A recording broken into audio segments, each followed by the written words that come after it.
एक पुरसुकून सुबह थी।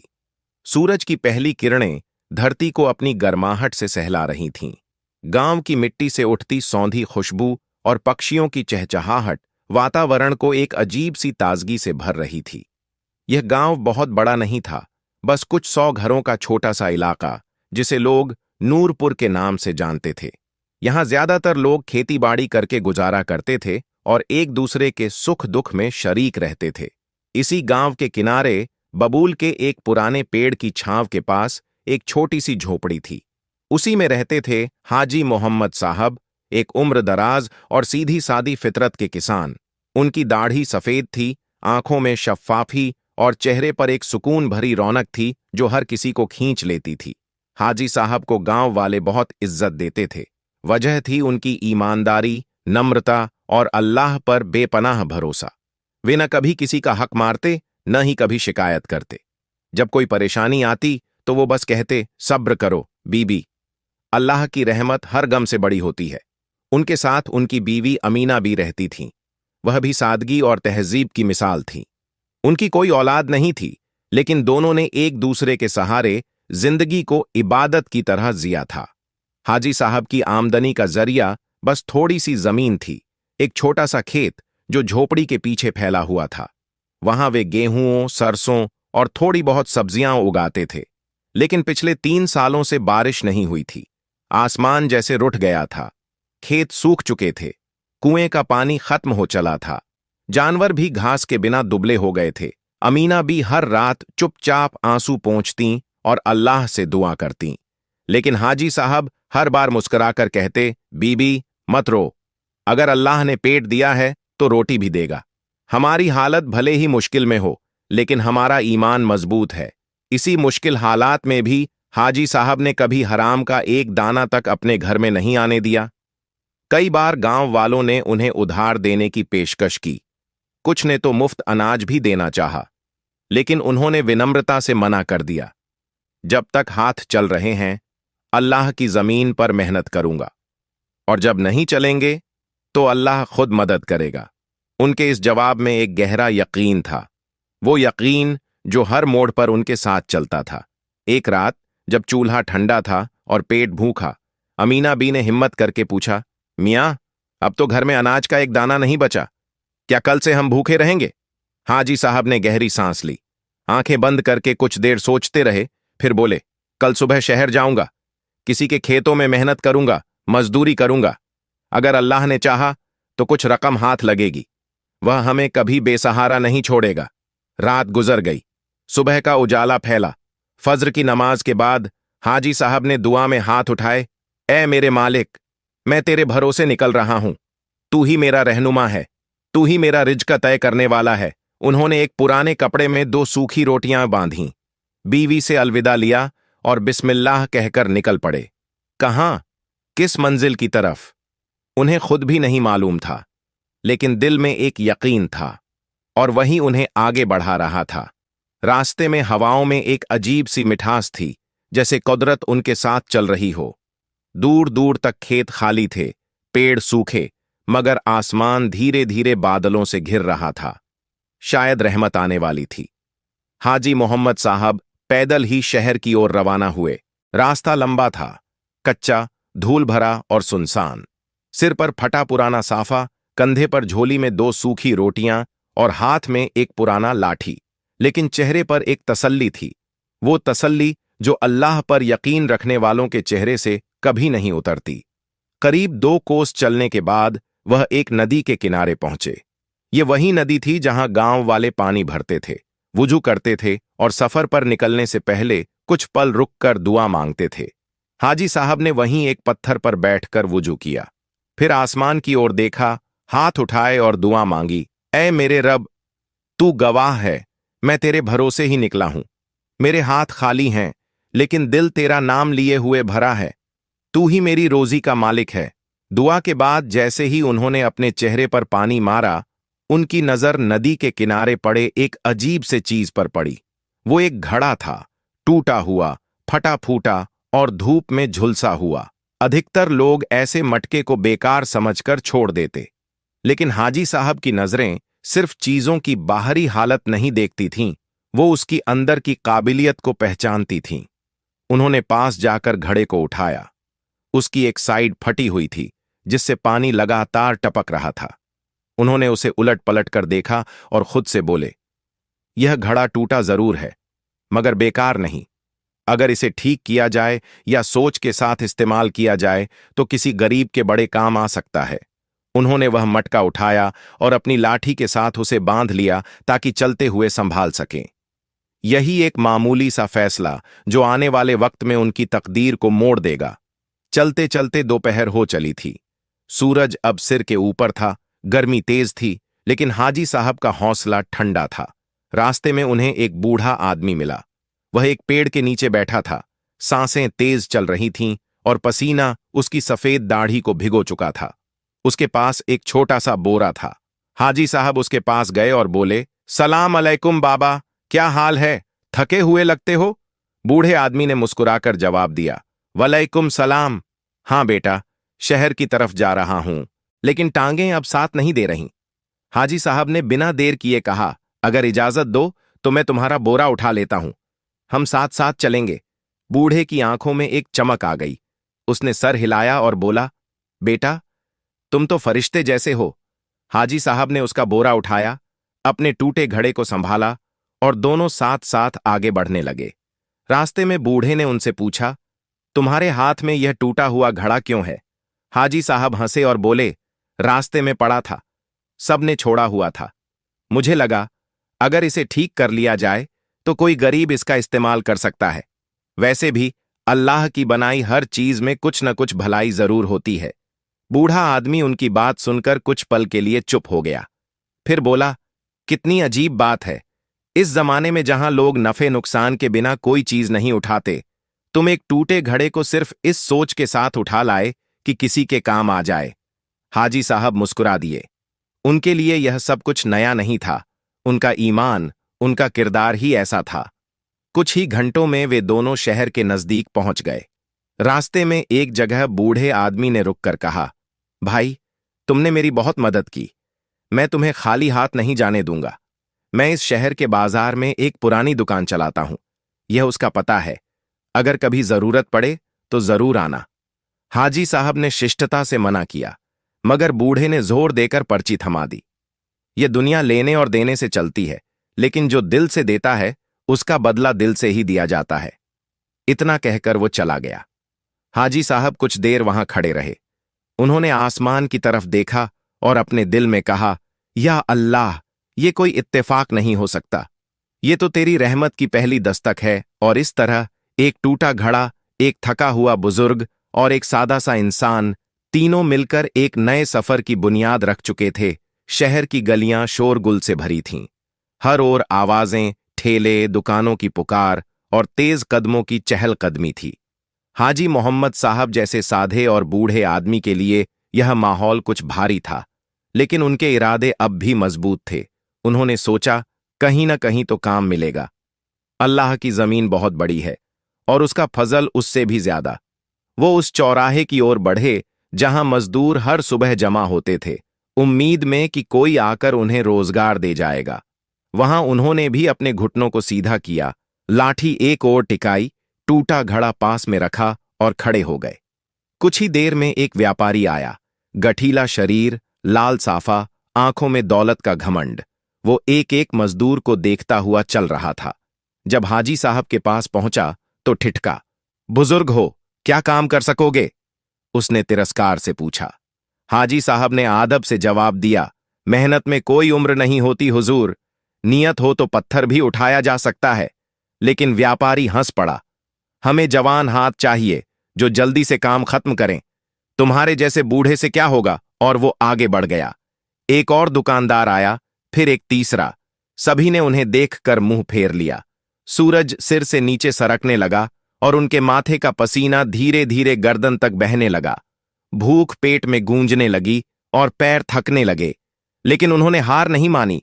एक पेड़ की छांव में जाकर बैठ गए, टूटा घड़ा पास में रखा और आसमान की ओर देखा। या रब, तेरी रहमत के साए में आया हूं, जरूर कोई रास्ता दिखेगा। उसी वक्त उनकी नजर एक ओर गई। सड़क के उस पार एक बुजुर्ग फूल वाला था, जो गमलों में पानी डाल रहा था।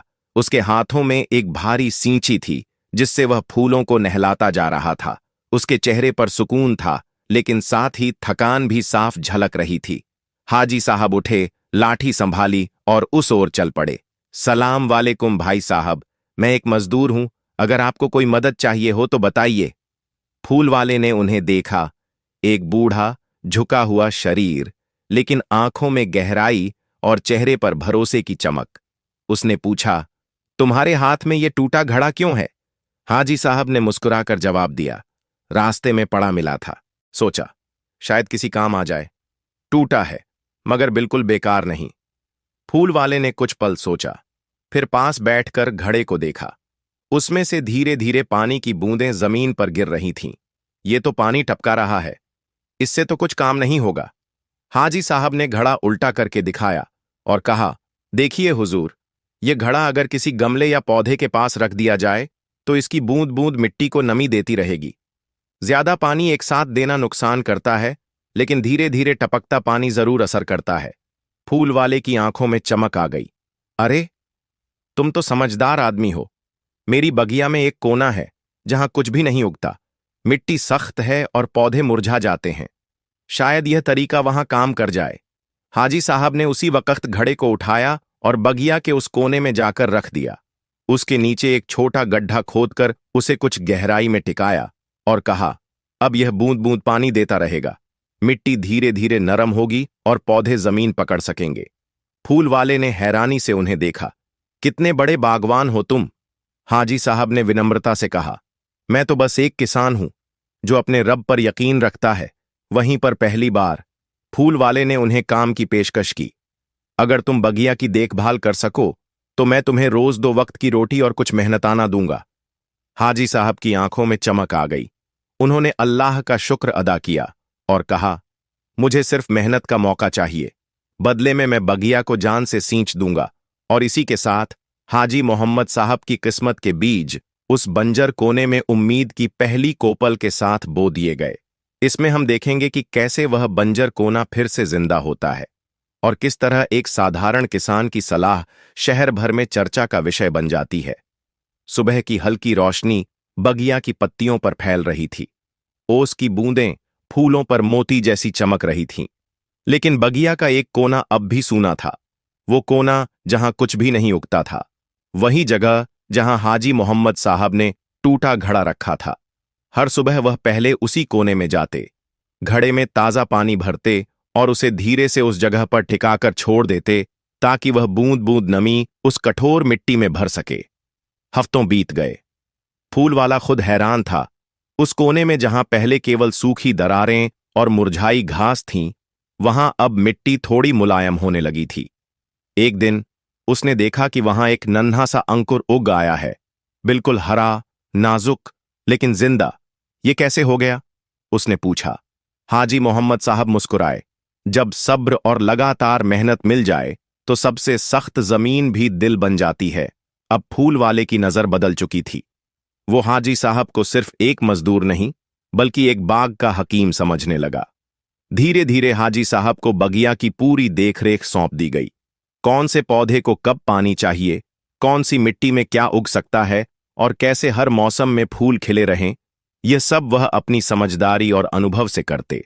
एक दिन शहर के एक अमीर नवाब की सवारी उस बगिया से गुजरी। नवाब की नजर अचानक उसी कोने पर पड़ी जहां पहले सूखा और वीराना था। अब वहां रंग बिरंगे फूल मुस्कुरा रहे थे। मिट्टी नर्म, हवा महकती और हर पौधा जैसे साज में सुर मिला रहा हो। नवाब ने रुककर पूछा, यह कोना तो हमेशा बेकार पड़ा रहता था, अब इसमें ऐसा क्या किया गया? फूल वाले ने गर्व से कहा, यह उस बुजुर्ग की देन है जनाब, हाजी मोहम्मद साहब की। नवाब ने उन्हें बुलवाया। हाजी साहब सादा कपड़ों में, लाठी पकड़े हुए, सिर झुकाए आए। नवाब ने उनकी ओर देखा और पूछा, तुमने यह करिश्मा कैसे किया? हाजी साहब ने सिर्फ इतना कहा, मैंने मिट्टी से बात की जनाब। और जब उसे इज्जत दी तो उसने भी जवाब दिया। नवाब हक्का बक्का रह गया। उसने कहा, मुझे तुम्हारी जरूरत है। मेरे महल के बाग में भी एक हिस्सा ऐसा ही है, सूखा, बेजान और बेरंग। अगर तुम वहां जान डाल सको तो तुम्हें मेरे यहां मुंह मांगा इनाम मिलेगा। हाजी साहब ने सिर झुकाकर कहा, मैं इनाम नहीं चाहता जनाब। अगर मिट्टी जिंदा हो जाए और किसी को सुकून मिले, वही मेरी असली कमाई है। और इस तरह एक टूटा घड़ा और एक बुजुर्ग किसान शहर के अमीरों की नजरों में आ गए। लेकिन न घमंड आया, न रफ्तार बदली। वो अब भी हर सुबह सूरज से पहले उठते, अपने घड़े को भरते और बगिया में फूलों से बात करते। नवाब सादत अली खान, शहर का सबसे रुतबेदार और रसूखदार व्यक्ति, जिसकी हवेली सोने की जालीदार खिड़कियों और संगमरमर की दीवारों से सजी थी। उसके महल के चारों ओर फैला हुआ बाग एक समय में शाही बाग कहलाता था, लेकिन अब उसका एक हिस्सा मर चुका था। वहां सिर्फ पतझड़ की खामोशी थी। जब नवाब ने हाजी मोहम्मद साहब की सादगी और सूखी जमीन को हरा भरा बनाने की काबिलियत देखी, तो उसने उन्हें अपने महल बुलवाया। हाजी साहब जैसे ही महल में दाखिल हुए, उन्हें संगमरमर की सीढ़ियां, महंगे गलीचे और चमचमाते झूमर देखकर एक पल को आंखें मिचानी पड़ीं। अमीना बीबी साथ थीं, सिर पर दुपट्टा और हाथ में छोटी पोटली। नवाब ने दोनों का भव्य स्वागत किया और एक सुंदर सा छोटा घर महल के पीछे रहने के लिए दे दिया। वहां नौकर चाकर, पंखा झलने वाले और हर वक्त अदब से सलाम करने वाले खड़े रहते। हाजी साहब को एक मुलायम बिस्तर पर सुलाया गया, लेकिन उनके चेहरे पर बेचैनी थी। बीबी, मैं इतना नर्म बिस्तर नहीं जानता, उन्होंने कहा। मुझे तो मिट्टी की खुशबू चाहिए नींद के लिए। अगले दिन नवाब खुद उन्हें अपने बाग के उस हिस्से में ले गया जहां कोई फूल नहीं खिलता था। वहां कंटीली झाड़ियां, सूखी जमीन और बेबस पौधे पड़े थे। ये जमीन जिद्दी है हाजी साहब। बड़े बड़े माली बदल दिए, लेकिन किसी से कुछ न होगा। अगर आप कुछ कर सकें तो मैं आपको इस बाग का मालिक बना दूंगा। हाजी साहब ने बाग की मिट्टी उठाकर सूंघी, उस पर हाथ फेरा और बोले, जमीन कभी जिद्दी नहीं होती हुजूर। इंसान की नीयत में जिद होती है। इस जमीन को बस भरोसा चाहिए।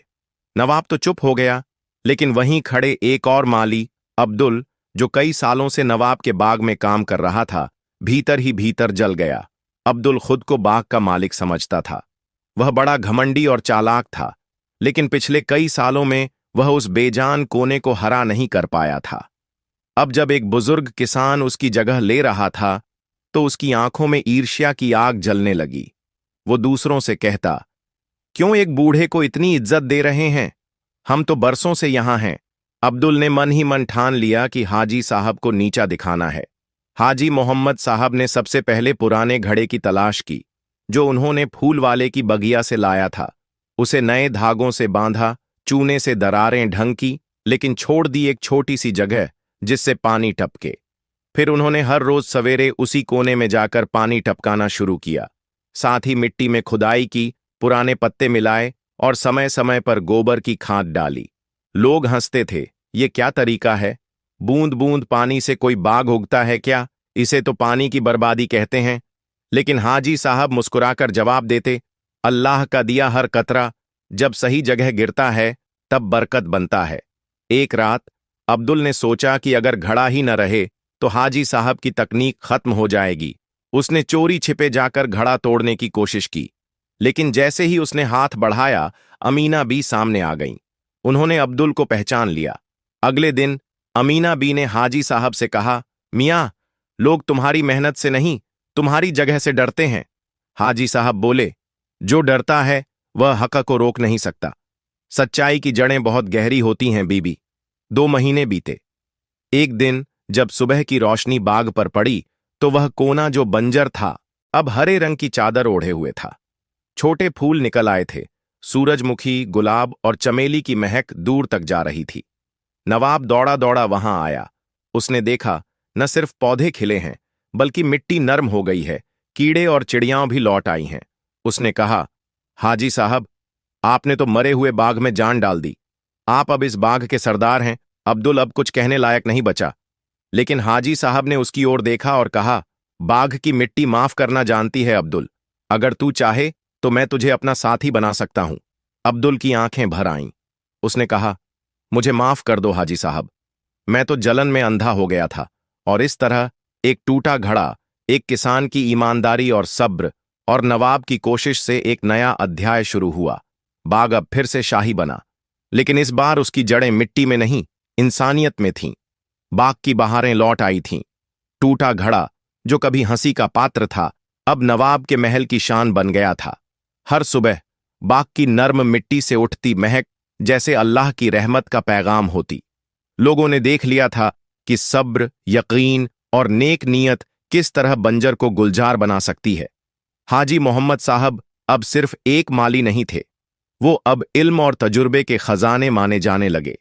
नवाब ने हुक्म जारी कर दिया, शहर के हर बाग में अब हाजी मोहम्मद साहब की सलाह से काम होगा। लोग अब हाजी साहब से मिलने आते, किसान, ताजिर, मदारिस के उस्ताद और यहां तक कि काजी साहब भी। सबका एक ही सवाल होता, हाजी साहब, आपने उस टूटी चीज से बरकत कैसे पाई? वो मुस्कुराकर जवाब देते, जो चीज इंसानों को बेकार लगे, अल्लाह उसी में हिकमत रखता है। टूटा घड़ा नहीं, मेरा भरोसा काम आया और हर कतरे की कद्र की। अमीना भी हर रोज एक छोटी सी डायरी में लिखती थीं, आज एक मदरसे के बच्चों ने बाग की मिट्टी को छूकर दुआ की। मोहम्मद अब सिर्फ माली नहीं, अब एक इल्म वाला बंदा बन गया है। लेकिन जहां रोशनी बढ़ती है, वहां साया भी गहरा होता है। नवाब के एक दूर के रिश्तेदार मिर्जा कमर उद्दीन बेग को हाजी साहब की लोकप्रियता खटकने लगी। कमर उद्दीन खुद को अगले नवाब के पद का उत्तराधिकारी समझता था, लेकिन अब लोगों की नजरों में हाजी मोहम्मद साहब का जिक्र था। एक मामूली किसान अब शहजादों के बीच बैठता है, ये तो मेरी तौहीन है। उसने एक चाल सोची, हाजी साहब की मेहनत को जादू का नाम देने की। मस्जिद के बाहर अफवाहें फैलना शुरू हुईं। कहते हैं वो घड़ा कोई तावीज है, वो जो पानी टपकता है उसमें कुछ पढ़ा हुआ होता है। मोहम्मद साहब ने बाग से चुपके से खजाना निकाला है।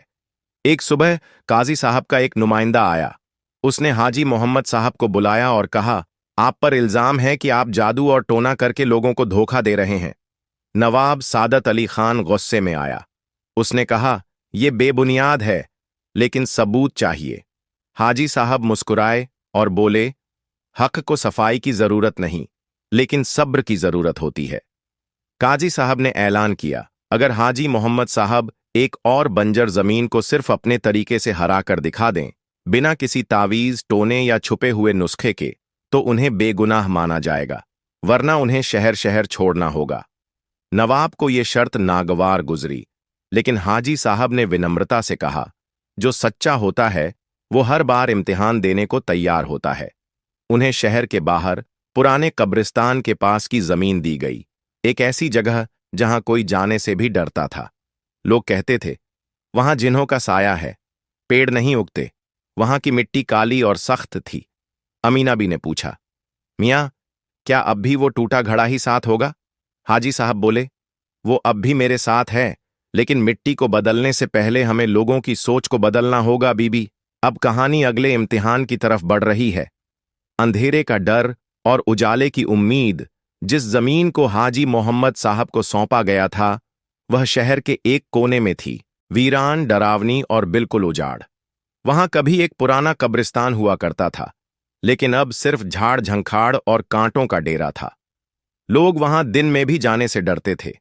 कहते थे, वहां रातों को अजीब आवाजें आती हैं, जिन्हों का बसेरा है वहां, जो वहां काम करता है वो बीमार पड़ जाता है। कमर उद्दीन की चाल सफल होती दिख रही थी। उसने शहर में अफवाह फैलाई कि देखो, हाजी मोहम्मद अब जिन्हों के साथ खेती करेंगे। शायद वो उन्हीं से मदद लेते थे। कुछ लोग हंसते, कुछ डरते, लेकिन सबकी निगाहें हाजी मोहम्मद साहब पर थीं। पर वो न डरे न झिझके। अल्लाह पर उनका यकीन पहले से भी ज्यादा मजबूत था। सुबह की नमाज के बाद हाजी साहब ने पुराने टूटी लकड़ी के दरवाजे से उस जमीन पर कदम रखा। उनकी आंखें बंजर धरती से मिलीं। कांटे, पत्थर और काले धब्बों वाली मिट्टी थी, मानो किसी जख्मी शरीर को देख रहे हों। उन्होंने धीरे से कहा, अस्सलामु अलैकुम, ऐ धरती, मैं तुझे सजाने आया हूं, जलाने नहीं। और फिर आसमान की ओर देखा, ऐ मेरे रब, जिस धरती को सबने छोड़ दिया, मैं उसी को तेरे नाम पर संवारने आया हूं। उनके हाथ में सिर्फ 3 चीजें थीं, उनका पुराना टूटा घड़ा, एक छोटी फावड़ा और ढेर सारा सब्र। पहले हफ्ते में उन्होंने जमीन से कांटे साफ किए, दूसरे हफ्ते में पत्थर निकाले, तीसरे हफ्ते में मिट्टी को पानी से मुलायम किया। रोज वहीं टूटा घड़ा लेकर लोग दूर से देखते और मजाक उड़ाते, अरे देखो, ये बूढ़ा अभी भी पानी टपका रहा है टूटी हांडी से। भूत नहीं डराएंगे इसे। इसे देखो, जैसे बंजर जमीन में गुलाब उगाएगा। लेकिन किसी को नहीं पता था कि हर रात अमीना भी उसके कपड़े धोती थीं, जिनमें कांटों के निशान होते। हर सुबह हाजी साहब उसी टूटे घड़े में पानी भरकर लाते, अपने हाथों में छाले लिए। एक शाम जब सूरज ढल रहा था और परिंदे अपने घोंसलों को लौट रहे थे, हाजी साहब मिट्टी पर बैठे कुछ दाने बो रहे थे। अचानक उन्होंने सुना एक धीमी रहस्यमयी आवाज, तुम यहां क्या कर रहे हो ए इंसान? हाजी साहब चौंके नहीं, बल्कि बोले, अगर तू जिन्न है तो जान ले, मैं यहां तेरी जमीन नहीं ले रहा। मैं तो सिर्फ उसे जिंदा करना चाहता हूं। कुछ देर खामोशी रही, फिर वही आवाज, हम यहां सदियों से हैं। किसी ने कभी इतनी नरमी से हमसे बात नहीं की। फिर अचानक पास की सूखी जमीन से एक ठंडी हवा उठी और एक नर्म सी रोशनी चमकी। एक जिन्न प्रकट हुआ, बुजुर्गों जैसा चेहरा, लंबा कुर्ता और आंखों में अजीब सी चमक। मैं जमीन का रक्षक हूं। मैंने सैकड़ों इंसानों को यहां रोते देखा, लेकिन तुम, ए मोहम्मद, तुम तो दुआओं में मुस्कुराते हो। हाजी साहब ने सिर झुकाया। मैं तो बस मेहनत करता हूं, मदद ताकतवर अल्लाह से चाहता हूं। जिन्न ने सिर झुकाया और कहा, मेरे पास कुछ नहीं, लेकिन मैं इस जमीन की मिट्टी को नर्म कर दूंगा ताकि तेरे बीज अंकुरित हों। मेरा बस इतना ही करम होगा। फिर वो हवाओं में घुल गया और जमीन की मिट्टी, जो कल तक काली और सख्त थी, अब एक नर्म भीगी हुई चादर जैसी हो गई। 3 हफ्तों में उन बीजों से छोटे छोटे हरे अंकुर निकलने लगे। लोग हैरान हो गए। काजी साहब ने खुद आकर देखा और कहा, यह कैसे मुमकिन है? ये जमीन तो बंजर थी। हाजी साहब बोले, जहां दुआओं के साथ मेहनत हो, वहां नामुमकिन कुछ नहीं। कमरुद्दीन का चेहरा उतर गया। अब हाजी साहब पर जादू का इल्जाम लगाना और मुश्किल हो गया। मदरसे के बच्चों को अब वहां पढ़ाया जाता, देखो, इस जमीन को जिसने गुलजार बनाया वो कोई अमीर नहीं था, वो था एक सब्र करने वाला गरीब इंसान। कमरुद्दीन अब बौखला गया था। जिस खेत को उसने जिन्हों वाली जमीन कहकर बदनाम किया था, अब वही खेत हरियाली की मिसाल बन गया था। लोग वहां जाकर बीज लगाने की सलाह मांगते। मदरसे के बच्चे हाजी साहब से सब्र और ईमान के मतलब पूछते, और यहां तक कि शहर के अमीर लोग भी पूछने लगे, हमें भी ऐसी जमीन दो जहां बरकत हो। कमरुद्दीन ने अब अंतिम वार की योजना बनाई। उसने शहर में एक बड़ा जलसा आयोजित किया, जहां सब जमींदार, व्यापारी और बड़े मौलवी बुलाए गए। मंशा ये थी कि हाजी मोहम्मद को सबके सामने झूठा, धोखेबाज और जादूगर साबित किया जाए। ऐलान हुआ, जलसे में खुलासा होगा कि कैसे एक टूटा घड़ा और बंजर जमीन में जिन्हों की मदद से फसल उगाई गई। शहर में डुगडुगी पिटवाई गई। काजी साहब और शहर की जनता को ये सब जांच की नजर से बुलाया गया, लेकिन हाजी मोहम्मद साहब ने इस पर भी सब्र किया। उन्होंने सिर्फ एक बात कही, अगर मेरी सच्चाई छुपी है तो मेरा रब उसे उजागर करेगा, और अगर मैं गलत हूं तो मुझे सजा मंजूर है। जलसे का मंच ऊंचा था, हर तरफ रोशनी और भीड़ थी। कमरुद्दीन ने मंच पर चढ़कर अपनी चिरपरिचित मुस्कुराहट से कहा, भाइयों, आज मैं आपको उस रहस्य से पर्दा उठाने आया हूं जो हाजी मोहम्मद की कामयाबी के पीछे छुपा है। फिर उसने अपने आदमी को इशारा किया। एक बड़ा थैला मंच पर लाया गया, जिसमें से निकला एक नकली जिन्न का लिबास। कमरुद्दीन बोला, यही वो जिन्न है जो रात को उस जमीन में दिखाई देता था। हाजी मोहम्मद ने इसे किराए पर रखा था, लोगों को डराने के लिए। भीड़ में शोर मच गया। कुछ लोग हैरान, कुछ हंसने लगे। हाजी साहब चुपचाप बैठे रहे, चेहरा रोशन, आंखों में ठहराव। अचानक भीड़ से एक आवाज आई, ये झूठ है। अमीना भी मंच पर आईं। उनके हाथ में था वही पुराना टूटा घड़ा। उन्होंने सबके सामने कहा, ये घड़ा हर रोज मेरे शौहर के हाथ में होता था। जब लोग सोते थे वो दूर से पानी भरकर लाते थे, कांटों से लहूलुहान होकर खेत साफ करते थे। और तुम कहते हो कि उनकी मेहनत जादू थी। भीड़ शांत हो गई। अब हाजी मोहम्मद साहब खड़े हुए। काजी साहब ने उन्हें मंच पर बुलाया और पूछा, क्या आप अपनी सफाई में कुछ कहना चाहेंगे? हाजी साहब बोले, मैंने कुछ नहीं छुपाया। मेरी गवाही मेरी फटी हथेलियां हैं। मेरी गवाही वो पौधे हैं जो अल्लाह के हुक्म से उगे। मैंने सिर्फ एक दुआ मांगी थी कि मेरी मेहनत जाया न जाए।